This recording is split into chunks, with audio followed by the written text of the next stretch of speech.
अस्सलाम वालेकुम रहमतुल्लाह व बरकातहू। कल मुझे किसी ने 3 दफ़ा मैसेज किया था, 2 आदमियों ने 5-6 दिन पहले मैसेज किया था कि आप जुदाई के अमलियात डालते हैं, मोहब्बत के डालते हैं, लेकिन बहुत टाइम लगता है उन अमलियात को प्रैक्टिकल होने में। तो कोई ऐसा अमल भी डालें जो बहुत जल्दी असर करे और हमें असर दिखाई दे। इसकी खातर मैंने एक और अमल आपके लिए जुदाई वाला और अदावत वाला ढूंढ कर लाया है। ये बहुत ज़बरदस्त किस्म का अमल है, थोड़ा सा मुश्किल ज़रूर है, लेकिन कुछ लोगों को जो चीज़ यहाँ ज़रूरत है उसकी अप्रोच भी मौजूद होती है।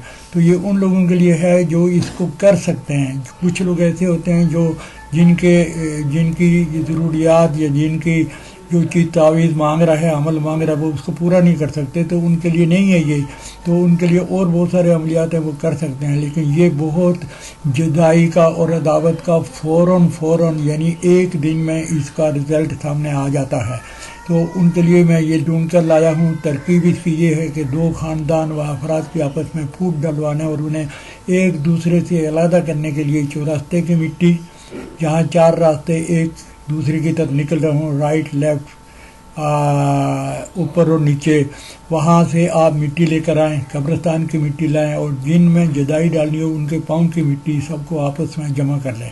इसलिए मैंने आपको बोला है कि जिनकी अप्रोच है वही कर सकते हैं। दोनों बंदे जिनके दरमियान आप जुदाई डालना चाहते हैं उनके पाँव की मिट्टी, आदमी के दाएं पाँव की मिट्टी होगी और औरत के बाएं पाँव की मिट्टी। अगर ये दोनों मर्द और औरत है, अगर दोनों आदमी हैं तो दोनों के दाएं पाँव की मिट्टी लेंगे, दोनों औरतें हैं तो दोनों के बाएं पाँव की मिट्टी लेंगे। लेकर इन पर सूरह मुज़म्मिल को 41 दफ़ा दम करें और इनकी गुज़रगाह में फेंक दें। दोनों एक दूसरे के खून के प्यासे हो जाएंगे। मुजर्रब है ये, 24 आवर्स के अंदर एक्शन है और इससे ज़्यादा नज़दीक या जल्दी तो फिर फायर किया जा सकता है और कोई तरीक़ेकार नहीं है। तो मुझे यकीन है जिन लोगों की जो लोग इन शराइत को फॉलो कर सकते हैं और उनके लिए ये आसान है, जैसे पाँव की मिट्टी वगैरह लेना, तो उनके लिए ये बहुत ज़्यादा मुफीद और बहुत कारआमद किस्म का अमल है।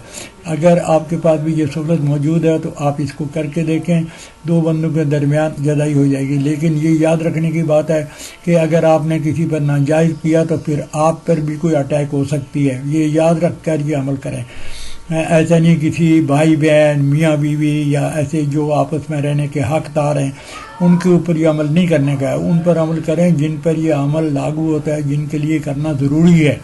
इस चीज़ को समझ के करें। आपको पता है कि हर ऐसा अमल जिसमें कुरानी सूरह शामिल होती है उनका बैक फायर रिजत बहुत सख्त होती है। अगर आपकी रिजत लग गई तो फिर आप मुझे रोज़ाना यहाँ लिखते रहेंगे कि भाई रिजत का कोई इलाज बताओ।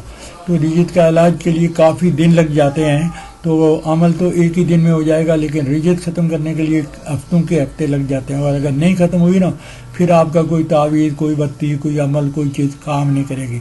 इस बात को पहले समझ लें, उसके बाद आप ये अमल करें। मेरे सब भाई बहन जो मेरे सब्सक्राइबर हैं उनके लिए ये अमल करने की मेरी दिल से इजाज़त है। जिन लोगों ने मुझे सब्सक्राइब नहीं किया उनसे फिर ये रिक्वेस्ट है कि मुझे सब्सक्राइब करें और उसके बाद ये अमल करें। मेरी तरफ से आप सबको इजाज़त है।